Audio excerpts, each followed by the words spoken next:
사랑과 은혜의 하나님 아버지, 죽을 수밖에 없는 죄인을 구원하사 자녀 삼아 주시고 거룩한 주일 주의 전을 사모하여 삼부 예배의 자리로 나왔습니다. 우리의 예배를 받아주시고 주의 영광만이 가득한 예배되게 하옵소서. 주님, 그러나 저희의 신앙을 돌아볼 때 부끄러움이 많습니다. 말씀보다 세상의 소리를 더 따르고 기도보다 근심을 앞세우며 이웃을 사랑하기보다 자기만을 위했던 지난날을 용서하여 주옵소서. 교회의 한 지체로서 본이 되지 못한 허물을 주께 회개하오니 십자가 보혈로 깨끗게 하시고 새 힘도 주셔서 참된 신앙으로 살아가게 하옵소서. 긍휼이 많으신 하나님 아버지, 우리나라를 불쌍히 여겨 주시옵소서. 강대국 틈바귀에 껴서 이 눈치 저 눈치 보아가며 우리만의 경쟁력을 만들어가고 경제를 일으키고 후대를 교육하고 민주주의를 만들어 온 우리지만 작금의 세계는 지금까지 우리가 이해해왔던 세상과는 완전히 다른 질서로 돌아가고 있습니다. 총성만 들리지 않을 뿐 세계 경제는 이미 전쟁터가 되어버렸습니다.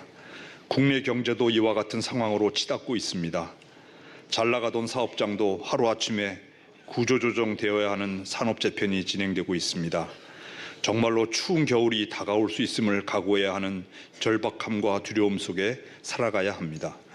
하나님 아버지, 이제는 믿을 수 있는 우방도 없고 스스로 살아남아야 하는데 우리가 믿고 의지할 이는 오직 하나님 한 분밖에 없음을 고백하며 지금까지 우리나라를 위해 하나님이 앞서 우리의 길을 인도해 주셨듯이 우리가 가야 할 길을 밝히 보여주시기를 간절히 기도드립니다. 청운교회를 사랑하시는 하나님 아버지, 우리 교회에 부어주시는 크신 은혜를 생각하며 더욱 겸손하게 주의 일을 위하여 헌신하는 우리 모두가 될 수 있게 하옵소서. 우리가 잘해서 얻은 부흥이 아니요 우리를 긍휼히 여기사 우리를 통해 나타내시려는 하나님이 허락한 은혜의 선물이었음을 고백합니다. 아무쪼록 하나님의 뜻에 걸맞게 행하며 서로 사랑하기에 힘쓰는 청운교회가 되게 하옵소서. 교육관 공사가 진행되고 있습니다. 터파기까지 과정 가운데 하나님의 은혜를 체험합니다. 이웃하는 주민들과의 갈등 속에서도 지혜롭게 대처할 수 있도록 인도해 주시니 감사합니다. 앞으로 준공까지 가야 할 길이 많이 남아 있습니다. 앞세운 건축위원장님과 역할을 담당하는 임원님들에게 지치지 않는 힘과 지혜를 허락하여 주시고 모든 과정을 주님께서 주관하여 주시옵소서. 우리 교육관을 통하여 어려운 대한민국의 미래를 책임질 인재들이 육성되는 놀라운 역사가 나타나기를 기도합니다. 은혜로운 주님, 이필산 담임 목사님께서 지난 한 해 동안 교단 총회 서기로서 큰 역할 감당하시고 이제 짐을 내려놓으셨습니다. 하나님께서 충만한 은혜로서 목사님의 노고를 위로해 주시고 이제는 새로이 예비하신 사역들을 축복하사 하나님께서 목사님의 다음 여정을 인도하여 주시옵소서. 오늘도 은혜의 말씀으로 영의 양식을 공급하실 때 이 자리에 모인 성도들의 마음 문이 활짝 열리고 돌박 같던 우리들 마음밭을 성령의 단비로 적셔 주시길 소망합니다. 이제 무더웠던 여름도 지나가고 있습니다. 아침 저녁의 선선함 속에 하나님의 전에서 예배하는 것이 얼마나 고맙고 감사한 일인지요. 그러나 육신의 공고함과 투병으로 인하여 함께 예배하지 못하는 교우들을 기억하여 주시고 또한 치유하여 주시길 간절히 기도드립니다. 오늘도 예배를 위해 헌신하는 봉사자들의 수고를 위로해 주시고 우리가 드리는 예배를 주님께서 흠양하여 주시옵소서. 이 모든 말씀을 사랑이 많으신 예수님 거룩하신 이름으로 기도드리며 이제는 주님께서 가르쳐 주신 기도를 함께 드리오니 하늘에 계신 우리 아버지, 아버지의 이름을 거룩하게 하시며 아버지의 나라가 오게 하시며 아버지의 뜻이 하늘에서와 같이 땅에서도 이루어지게 하소서. 오늘 우리에게 일용할 양식을 주시고 우리가 우리에게 잘못한 사람을 용서하여 준 것 같이 우리 죄를 용서하여 주시고 우리를 시험에 빠지지 않게 하시고 악에서 구하소서. 나라와 권능과 영광이 영원히 아버지의 것입니다. 아멘. 오늘 우리에게 주시는 하나님의 말씀 보도록 하겠습니다. 구약성경 출애굽기 20장 13절 한 절 말씀입니다. 아주 짧고 강렬한 말씀인데요. 20장 13절의 말씀 제가 봉독드리겠습니다. 살인하지 말라, 하나님의 말씀입니다. 이 시간 할렐루야 찬양대가 하나님께 찬양으로 영광을 돌리겠습니다.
아멘.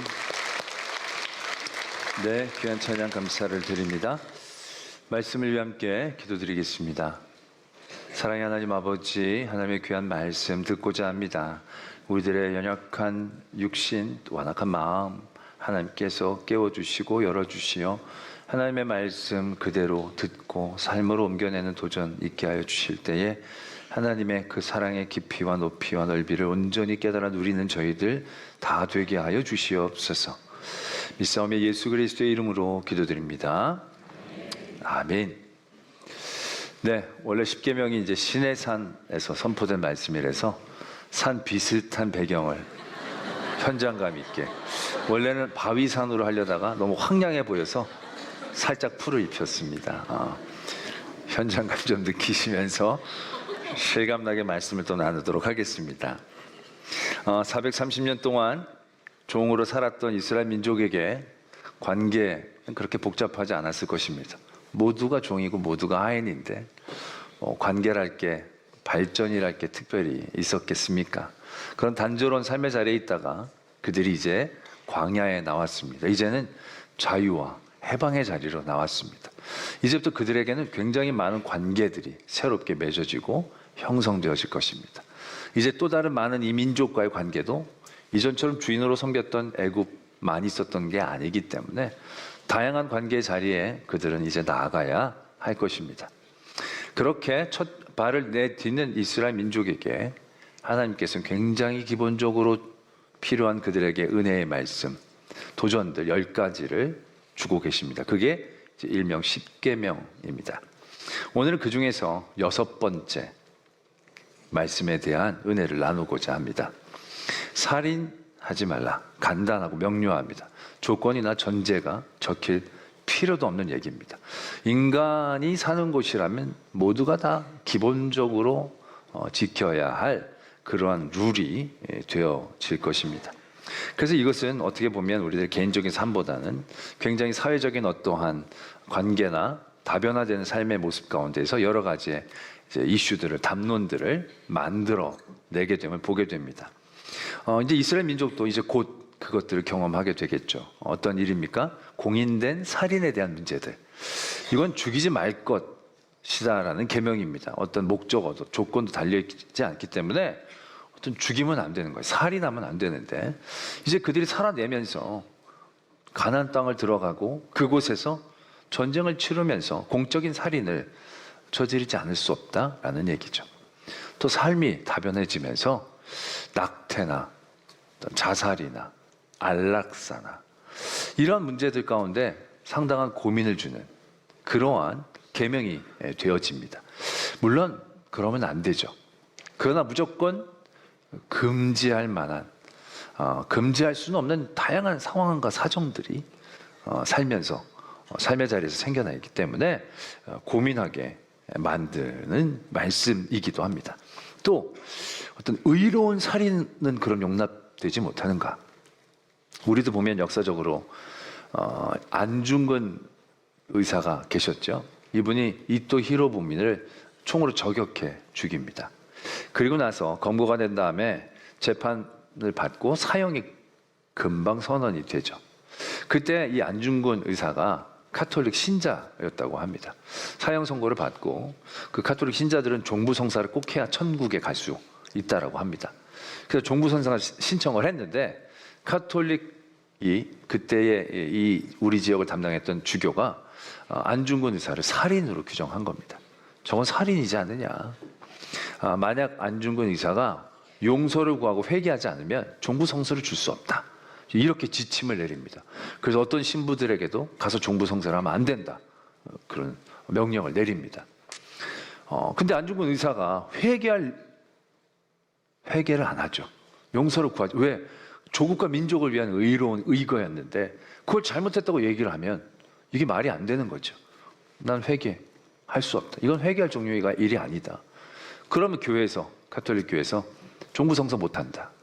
근데 그때 한 신부님이 안타깝게 여기시고 안중근 의사를 종부성사를 해드렸습니다. 그래서 그 신부님은 자격이 정지되고 본국으로 소환되어지는 그런 일들이 있었다라고 합니다. 그러고 나서 무려 수십 년이 지난 1993년에 이르러서야 천주교에서 안중근 의사에 대한 세미나를 열고 이건 천주교 정신에도 부합되는 의거였다라고 선언하게 되었다는 얘기죠. 굉장히 오랜 시간 동안에 우리는 당연하게 생각했던 것들도 고민하게 만드는 그러한 문제들이 이 말씀을 통하여 우리에게 도전되어졌다라는 사실입니다. 그러나 그럼에도 불구하고 우리는 이 말씀, 이 계명은 그렇게 불편한 건 아니다라는 생각을 해보게 됩니다. 왜? 우리 삶의 자리에서 굉장히 머니까. 굉장히 다른 범죄에 비해서 빈도나 또 여러 가지의 어떤 미혹됨에 있어서도 이 죄악은 굉장히 우리와 멀리 있는 것이다라고 생각하기 때문에 좀 다른 계명에 비해서 덜 부담을 갖게 되어지는 그러한 말씀이기도 하다라는 것입니다. 그래서 우리가 이것이 이렇게 앞에 순서에 자리 잡고 있는 건 어떤 빈도나 뭐 이런 것이 아니라 그 죄가 갖고 있는 무게감 때문에 제일 처음으로 우리들에게 하지 말라라고 얘기한 것이 아닐까 생각하게 된다라는 것입니다. 근데 과연 그럴까라는 것입니다. 여러분들은 이 6번째 계명에서 아주 멀리 사는 삶의 자리에 늘 살고 계십니까? 물론 우리들이 살면서 죽이고 싶은 생각, 애들 기를 때 많이 다들 가지신다고 하는데 그건 어떻게 보면 장난이고 애교지 진짜는 아니지 않습니까? 그렇다고 한다면 6번째 계명은 굉장히 우리의 삶의 자리에서 다른 죄에 비해서 그래도 좀 안전하고 편안한 거리감이 있는 죄라고 생각하게 될 때가 많다라는 겁니다. 그러나 우리가 인류의 관계성 가운데에서 저질렀던 최초의 범죄가 무엇인지를 생각해 보면 우리가 좀 다르게 접근해야 한다라는 얘기죠. 하나님과 인간 사이에 최초로 저지른 범죄는 불순종입니다. 그래서 쫓겨났죠. 그 가정이란 공동체를 이루게 됩니다. 그리고 관계라는 게 생기게 됩니다. 그 관계가 생겨난 다음에 제일 처음으로 저질렀던 범죄는 거짓말, 폭행, 간음이 아니었다라는 사실입니다. 무엇입니까? 살인입니다. 살인. 엄청나게 힘들게 저질러야 될 것 같은 살인이 제일 먼저 손쉽게 저질러지고 있었다라는 것을 우린 떠올려 봐야 한다라는 얘기죠. 우리가 이 사건을 다시 한번 묵상해 볼 필요가 있죠. 가인과 아벨 둘이서 싸운 것도 아니에요. 큰 원한을 진 것도 아니에요. 제사를 드렸는데 하나님이 아벨의 것은 받으시고 가인 것은 안 받으셨어요. 그래서 가인이 말씀해 보면 몹시 분하여 안색이 변했다. 이해는 돼요. 둘 중에 하나인데 둘 중에 한 명만 받으셨으니까 좀 섭섭했겠다. 아니 좀 삐졌겠다. 속상했겠다. 이해는 됩니다. 그런데 이 가인이 누구한테 속상해야 되는 거죠? 누구한테 삐져야 되는 거고 누구에게 섭섭해야 하는 겁니까? 하나님에게 하려면 해야 되는 거예요. 왜? 아벨은 솔직히 아무런 관계가 없어요. 이게 이 제사가 상대적인 제사, 경연대회 같은 제사, 이게 받아지게 되면 이건 안 받아지게 되는 그런 구조가 아니었어요. 완전히 류가 다른 거예요. 아벨은 자기가 축산업을 했기 때문에 양을 드렸고 가인은 농업을 했기 때문에 땅에 소산을 드렸는데 하나님이 이건 받고 이건 안 받으신 거예요. 그렇다면 이건 자기와 하나님의 관계 가운데에서 화를 내든지 풀든지 해결해야 되는데 가인이 안색이 변하고 몹시 분하여서 그걸 어디에다 화풀이를 하느냐? 아벨에게 그걸 화풀이를 하고 있다라는 것입니다. 아주 심각한 죄. 아벨이 가인의 것을 뺏어가지고 대신 제사를 지어가지고 자기께 합격이 되어지는 그런 구도 아니라는 겁니다. 아벨이 가인에게 잘못한 건 정말 일도 없어요. 일도 없어요. 잘못한 게 있다면 잘한 게 잘못이지 잘못한 건 없는 상황 가운데서 가인은 그 화를 아벨에게 전가합니다. 그걸 충분히 이해한다고 하더라도 가인이 아벨에게 자기의 분을 풀 때 과연 그의 선택지가 살인밖에 없었을까요?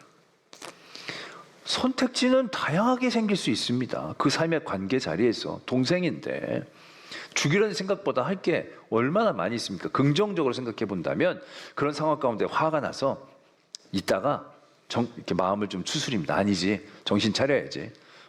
아벨이 잘했으니까 받으셨고 난 부족했겠지. 그러니까 내가 좀 더 노력해야겠다. 좀 더 하나님 앞에 잘해야겠다.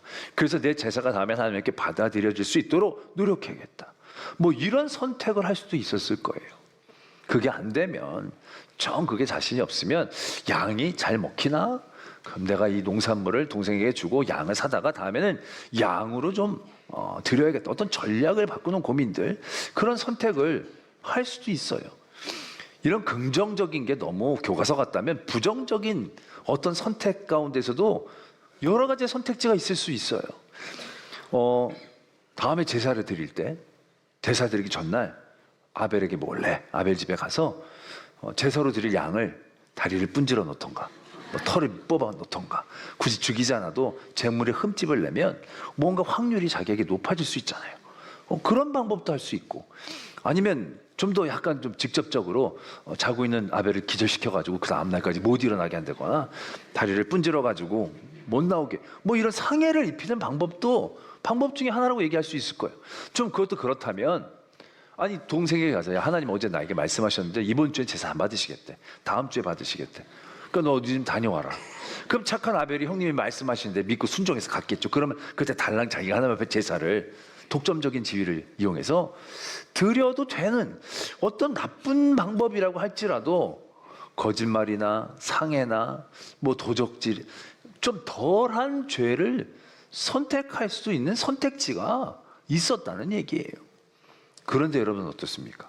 가인이 그 아무것도 아닌 문제, 정말 아무것도 아니잖아요. 다음번 제사 잘 드리면 되잖아요. 자기 제사 안 받아들였다고 자기가 죽는 것도 아니고 뺏기는 것도 아니고 지위를 잃어버리는 것도 아니고 큰 손해 없어요. 기분 좀 나쁜 거예요.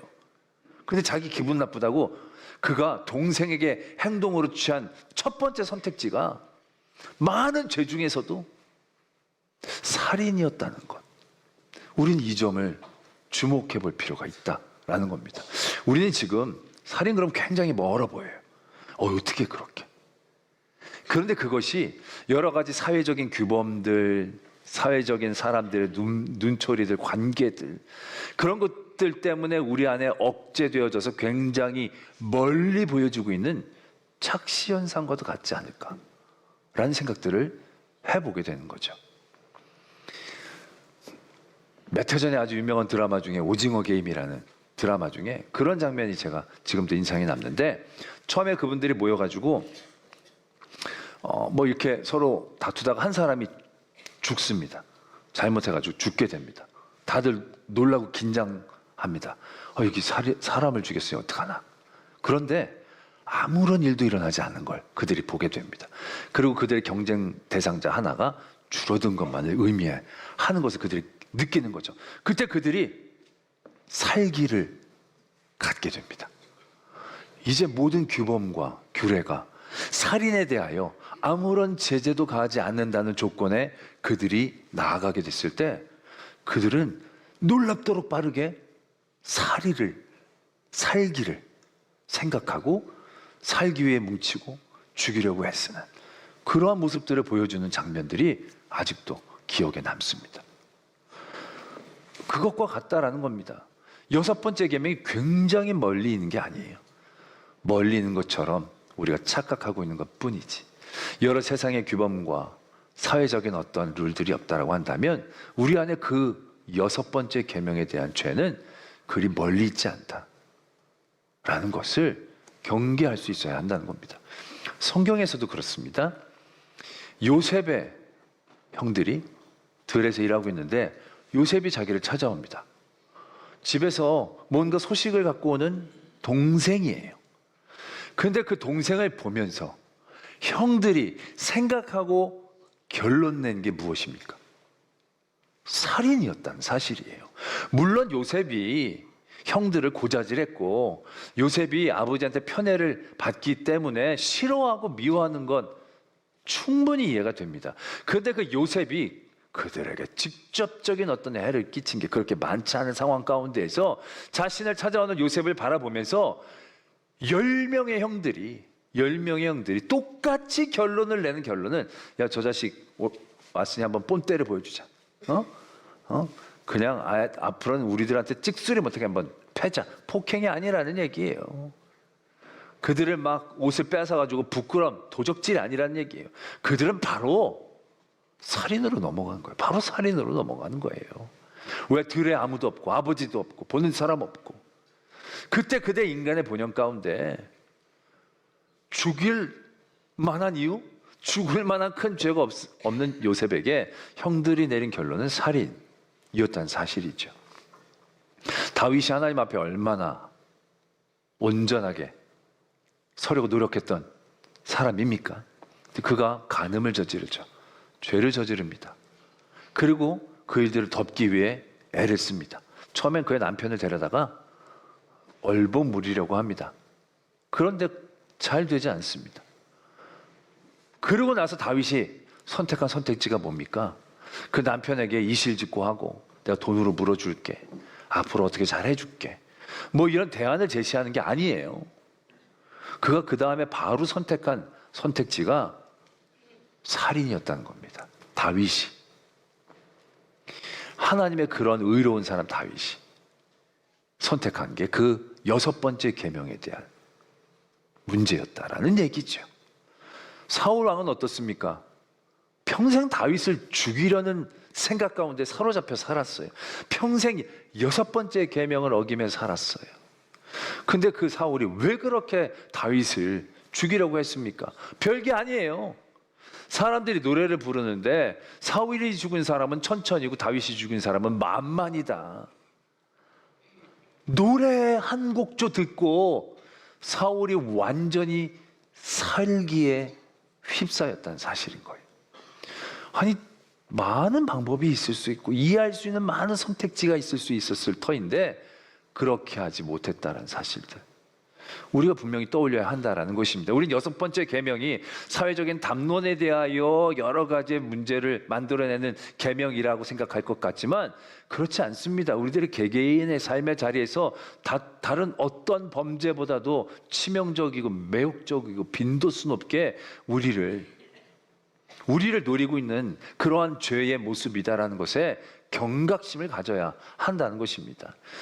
예수님께서 산상수훈을 말씀하시면서 마태복음 5장 21절에 이렇게 말씀을 시작하십니다. 옛사람에게 말한 바 살인하지 말라, 누구든지 살인하면 심판을 받게 되리라 하였다는 것을 너희가 들었으나, 이게 그 6번째 계명에 대한 말씀을 주고 계시는 거예요. 너희가 살인하지 말라는 계명 들었지? 살인하면 심판받고 너희들은 지옥불에 떨어지는 거야. 충분히 받아들일 수 있습니다. 그제는 충분히 그런 벌을 받아야만 마땅한 죄이면 틀림이 없으니까요. 근데 예수님이 말씀을 이렇게 이어가십니다. 나는 너에게 이르노니 형제에게 노하는 자마다 심판을 받게 되고 형제에 대하여 라가라 하는 자는 공회에 잡혀가게 되고 미련한 놈이라 하는 자는 지옥불에 들어가게 되리라. 심판을 받고 지옥불에 들어가고 공회에 잡혀가는 그 죄, 이 죄는 살인죄와 똑같은 무게감을 갖고 있는 범죄를 의미하는 것입니다. 근데 그 무게감을 갖고 있는 범죄로 예수님은 무엇을 지목하십니까? 노하는 거, 바보라고 놀리는 거, 미련한 놈이라고 업신여기고 낮춰 얘기하는 거, 그것과 살인을 동등한 죄의 무게감으로 다루고 계신다라는 거예요. 우리는 이 말씀을 이해할 때 간음에 대한 것과 연관 지어서 간음을 실행하지 않고 마음으로 품는 것만으로도 죄가 된다, 이러한 복음적인 예수님의 선포 때문에 이 말씀도 우리는 이렇게만 이해할 때가 많아요.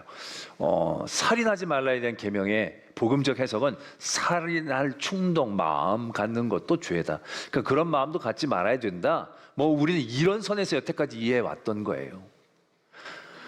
그런데 오늘 말씀을 다시 한번 보면 그런 정도가 아니라는 거예요. 여러분들 형제에게 화난다고 다 죽이고 싶은 마음 갖고 화내는 거 아니잖아요. 그냥 화는 화하고 죽이는 건 다른 정도의 마음인 거예요. 누가 너무 멍청하고 답답해 이 바보야 얘기할 때 그 바보야라는 얘기가 죽이고 싶다는 얘기와 똑같지는 않잖아요. 누군가의 삶을 낮춰보면서 이 미련한 이거 너 뭐하러 사냐 이렇게 얘기하는 게 막 죽으라고 얘기하는 건 아니잖아요. 한심해서 그렇게 얘기하는 것일 수 있잖아요. 근데 오늘 예수님은요, 너 죽어버려, 죽어야 돼, 죽이고 싶은 생각, 그것만으로 얘기하는 게 아니라 굉장히 원초적이고 간단하고 시작점인 그런 모든 일들에 대해서 무게감을 살인하는 것과 똑같은 선상에서 우리에게 경고하고 계신다라는 것이에요. 왜 이렇게까지 우리가 너무 거룩하고 성인처럼 살아야 되는 것을 요구하는 것인가 생각하게 되어지지만 아까 우리가 살펴보았잖아요. 가인이 아벨을 살인하게 되어지는 시작이 뭡니까? 가인이 아벨을 살인하려는 시작은 그냥 시기한 거예요. 기분이 나쁜 정도예요. 근데 그게 살인으로 바로 이어지는 거예요. 요셉의 형들이 요셉 왜 죽이려고 합니까? 그 시작이 뭡니까? 분을 낸 거예요. 저건 멍청하게 맨날 꿈 얘기만 하는 게 얄미운 거예요. 얄미워하다가 죽인 거고, 시기하다가 죽인 거고, 미워하다 죽인 거고요, 욕하다가 죽인 거예요. 업신여기다 죽인 거예요. 살인이 그렇게 멀리 아주 중하고 어두운 곳에만 자리 잡고 있는 게 아니었다라는 얘기예요. 여섯 번째 계명의 순서, 무겁기 때문은 아니었다는 거죠. 그 빈도가 다른 모든 범죄에 비해 더 우리에게 치명적으로 많다라는 것을 우리가 새삼 깨닫게 되어진다라는 얘기죠. 그렇게 우리가 이해하게 된다면 여섯 번째 살인하지 말라라는 계명을 우리가 다시금 그 사건을 통하여 우리의 계명으로 바꿔놓는다라고 한다면 이렇게 얘기할 수 있는 거예요. 시기하지 마라, 이거예요. 가인아 아벨의 것만 받으셨다고 그걸 속상해하지 마라. 이게 여섯 번째 계명의 실제적이고 실천적인 첫 시작이 되어질 것입니다. 하나님과 너의 문제지 그 사람과 너의 문제가 아니지 않느냐. 하나님을 더 온전히 바라봐라. 이런 계명이 되어져야 한다라는 것입니다. 요셉의 형제들에게도 똑같은 거예요. 색동옷을 찢는다고 너의 상처가 치유되겠니? 그건 치유의 방법이 아니다. 요셉을 묻고 판다고 너희들이 편안해지겠니? 평생 마음의 짐으로 살아가게 될 것이다. 그러니 그를 미워하지 말고, 그가 받는 사랑을 부러워하지 말고, 그가 받는 사랑을 시기하지 말고 너에게 주신 하나님의 또 다른 사랑을 바라봐야 되지 않겠냐 라는 것이 여섯째 계명의 시작일 것입니다. 다윗에게도 이렇게 말씀하실 겁니다. 여섯 번째 계명은 간음하지 말았어야지. 너에게 주신 하나님의 은혜에 감사할 수 있어야지. 또 네가 죄를 지었다면 죄를 고백하고 뉘우칠 줄 알아야지. 죄를 덮으려고 해서는 안 된다. 네가 힘 있다고 네 힘으로 죄를 덮을 수 있다라는 착각하지 마라. 네가 도울 사람이 많다고 그 돕는 사람으로 너가 잘못한 그 잘못한 사람을 그런 식으로 처리하지 말라. 그 모든 것은 하나님이 너에게 주신 것이 아니지 않느냐 라는 계명으로 풀어 얘기할 수 있지 않겠냐 라는 것입니다. 사울왕에게도 똑같이 얘기하실 것입니다. 다윗이 너의 것을 뺏는 사람이 아니다. 너의 것은 하나님이 주신 것이고 네가 하나님 앞에 다시금 돌아와야 되지 않겠느냐. 하나님에 대한 불순종, 그것으로 인한 시기, 그것이 결국 그 살인의 시작이 되었다라는 것에 대해서 여섯 번째 계명은 우리에게 말씀하고 계신다라는 것을 우리가 도전받아야 한다는 것입니다. 우리의 삶의 자리에 그래서 이 여섯 번째 계명은 굉장히 밀접하게 관련되어 있다는 것을 다시 한번 우리는 경각해야 한다라는 것입니다.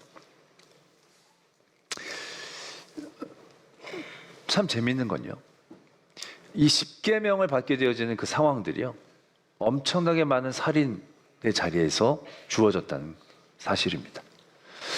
출애굽기 20장의 십계명을 받을 그때에, 그 이전에 이스라엘 민족은요 엄청나게 많은 살인을 목도했습니다. 애굽의 장자들이 죽어나가는, 또 그들을 쫓아왔던 수많은 애굽의 군대들이 수장당해서 그 시체가 바닷가에 떠돌아다니는 살인을 그들이 목도했습니다. 그리고 나서 이 계명을 받습니다. 십계명, 신명기 5장에서 또 다시 십계명이 선포가 되어지는데요, 그때는 이제 노골적 살인의 사건을 앞에 두고 그 십계명을 받는 겁니다. 이제 그들은 가나안 정복 전쟁을 해야 돼요. 거기서 공인된 살인, 수없이 많은 살인들을 이제 그들은 그들 손으로 저질러야 되는 상황 앞에 놓여 있었던 거예요. 그때 하나님은 이 계명을 주시는 거예요. 수없이 많은 살인의 자리에서 살인하지 말라라고 얘기하시는 거예요. 왜? 그런 자리에서 그들이 중심을 잃지 않기를 원하고 계신다는 거예요. 수없이 많은 사람들이 죽어간다고, 죽일 수 있다고 그 생명을 죽이는 것이 자기의 주권에 있는 것이 아님을 명확하게 말씀하고 계신다는 거예요. 아까도 말씀을 드렸지만 이 여섯 번째 계명에는 목적어가 없어요. 죽이지 말아라 라는 거예요. 그건 모든 생명이 하나님께로부터 왔기 때문에 모든 생명의 주권은 온전히 하나님에게 있는 거예요. 그 모든 생사의 여탈, 그 모든 것은 하나님의 손에 있다라는 거예요. 우리가 누구를 죽여서도 안 되는 거예요. 그 생명 안에 하나님의 주권을 인정하는 것이 굉장히 중요한데, 그 생명 안에는 다른 사람의 생명뿐만이 아니라 자신의 생명 또한 포함되어 있다는 것, 우리가 기억해야 한다는 것이죠. 작년 한 해 일어난 우리나라의 살인사건이 10건이었다고 합니다. 그러니까 10분이 살인사건으로 돌아가신 거예요. 전 생각보다 많지 않다, 참 다행이다 생각을 했습니다. 재작년에는 8명이었다는 거예요. 좀 는 게 이제 2명 정도. 또 우리나라는 아직 총기나 이런 게 없으니까 그나마 불행 중 다행이다라는 생각을 하지요. 그런데 작년에 한 해에 자살로 죽은 사람의 숫자가 14,872명이다라는 사실입니다. 하루에 41명이 매일같이 자살을 하고 있다는 거죠. 더 놀라운 건 40대의 사망 원인 중에 1등으로 자살이 올라왔다는 것입니다. 40대가 어떤 나이입니까? 요즘 40대 제일 날아다닐 시기입니다. 제일 왕성하게 사회적인 활동을 하고 꿈을 꾸고 일을 이루어나가고 완성해 나갈 수 있는 굉장히 좋고 아름다운 나이입니다. 저도 그렇지만 여러분들도 40대 다 날아다니지 않았습니까? 그런데 그 40대의 사망 원인 1등이 자살이라는 것입니다. 그 자살이란 상황들을 우리가 어렵지 않게 떠올릴 수 있지 않습니까? 삶의 문제와 고통과 그러한 어려움들 가운데 삶의 고통이 죽음의 두려움을 넘어서는 그 순간, 살인이라는 방법은 놀랍도록 매혹적이고 우리에게 집요하게 우리의 마음을 흔든다는 생각들을 하게 되는 대목입니다. 가룟 유다가 예수님의 그런 결말을 보고 고통스러워합니다. 고통을 어떻게 해결할 수가 없어요. 그래서 그가 받았던 돈을 다시 제사장에게 던져줍니다. 받으려고 하지 않았던 돈을 던져줍니다. 그리고 소리치죠. 아마 이렇게 소리치고 싶었을 겁니다. 내가 아니라 너희들이 죽인 거야. 그러나 그렇게 돈을 던지고 소리치고 나왔지만 가룟 유다의 마음은 아마 해결되지 않았을 겁니다. 그 고통과 짓누름에 너무너무 힘들어했을 것입니다. 그 고통이 죽음의 두려움을 넘어서는 그 순간, 아마 가룟 유다는 이렇게 느꼈을 겁니다. 죽으면 모든 것이 해결되겠구나. 죽으면 이제 더 이상 아프지 않을 수 있겠구나. 죽으면 더 이상 사람들의 손가락질과 저 눈빛 경험하지 않아도 되겠구나. 죽음만큼 깨끗하고 편하고 완전한 해결책이 없겠구나. 그는 자신의 생명을 살인하는 유혹에 대해서 벗어나지를 못합니다. 생각해 봅니다. 그가 그의 삶의 자리, 그 고통의 자리 이틀만 더 견뎠으면, 6번째 계명을 붙잡고 그의 생명을 살인하지 않기 위해 그가 조금 더 견디고 몸부림쳤더라면 3일 뒤에 부활하신 예수님의 소식을 들을 수 있었을 터인데, 그랬다라고 한다면 가룟 유다도 그 앞에 달려가 회개하고 그가 가진 죄책감의 깊이만큼 더 깊이 하나님을 사랑하고 하나님의 일 가운데 나설 수 있었을 터인데 라는 안타까움 가지게 되는 대목이다라는 것입니다. 살인하지 말라. 죽이면 안 됩니다. 다른 사람의 생명 또한 마찬가지이지만 나의 생명 또한 그렇다라는 것입니다.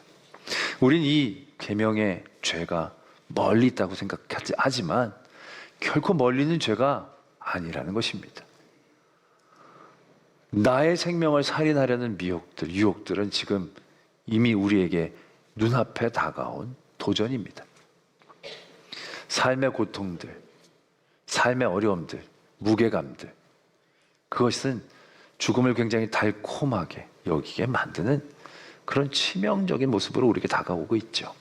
또 우리는 누구를 미워하고 욕하고 낮춰보는 그런 관계들 가운데 얼마나 많이 노출되어 있습니까? 그런데 오늘 다시금 예수님 말씀하십니다. 그건 단순히 노하는 거, 욕하는 거, 낮춰보는 것, 그것으로 끝나는 게 아니라는 겁니다. 결국 그것이 6번째 계명의 시작이다라는 것입니다. 그 죽이고 싶은 충동을 이겨내야 합니다. 죽이고 싶은 미혹에서 벗어나려고 안간힘 써야 합니다. 그래야 하나님이 우리에게 베풀어 주시고자 하시는 그 온전한 은혜의 땅에 들어갈 수 있는 것입니다. 이 죄에 대하여 더 깨어 경계하고 도전하며 더욱더 하나님이 주시는 생명을 귀하게 여기고 소중히 가꾸어 나가고 존중히 여겨주는 은혜의 자리에 나갈 수 있는 저와 여러분들이 되어지기를 소망합니다. 승리하십시오. 승리하십시오.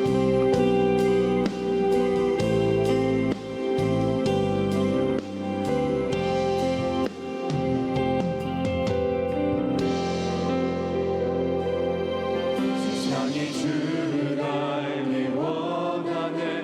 그가 주신 참된 평안을 모두가 누리길 원하네. 세상이 주를 알기 원하네.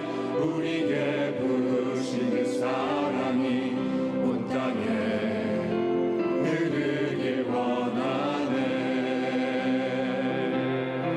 세상이 주를 알기 원하네. 그가 주신 참된 평안을 모두가 누리길 원하네. 세상이 주를 알기 원하네. 우리에게 부르신 그 사랑이 온 땅에 흐르길 원하네. 주가 주신 그 사랑으로 우리가 서로 사랑할 때 세상이 우리 주를 보겠네. 온전한 사랑 우리에게 임했네. 우리의 사랑이 두려움을 이기네. 그 사랑 안에서 온전해지겠네. 모든 걸 이루신 우리 주의 사랑이 온 세상 가운데 우릴 통해 나타나겠네.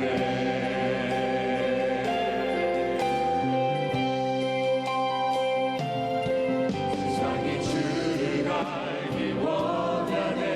그가 주신 참된 평안을 모두가 누리길 원하네.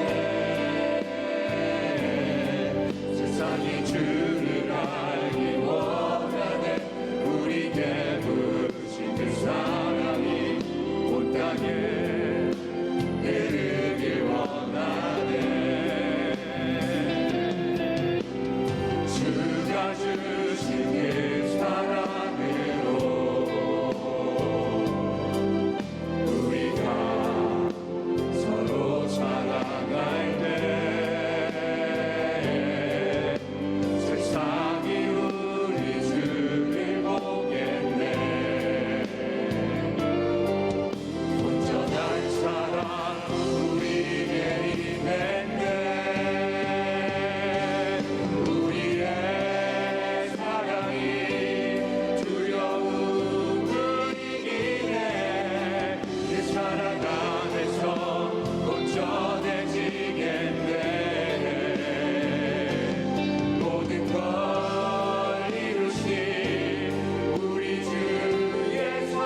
지금은 우리 구주 예수 그리스도의 은혜와 하나님 아버지의 지극하신 사랑하심과 성령 하나님이 함께하여 주시고 도와주시고 교통하여 주신 역사하심이 살인하지 말라는 계명에 온전히 지키고자 깨어있는 성도들 위해, 그 가정 위에, 우리 교회 위에, 이 땅과 열방 위에 이제부터 영원토록 함께 계시기를 간절히 축원하옵나이다.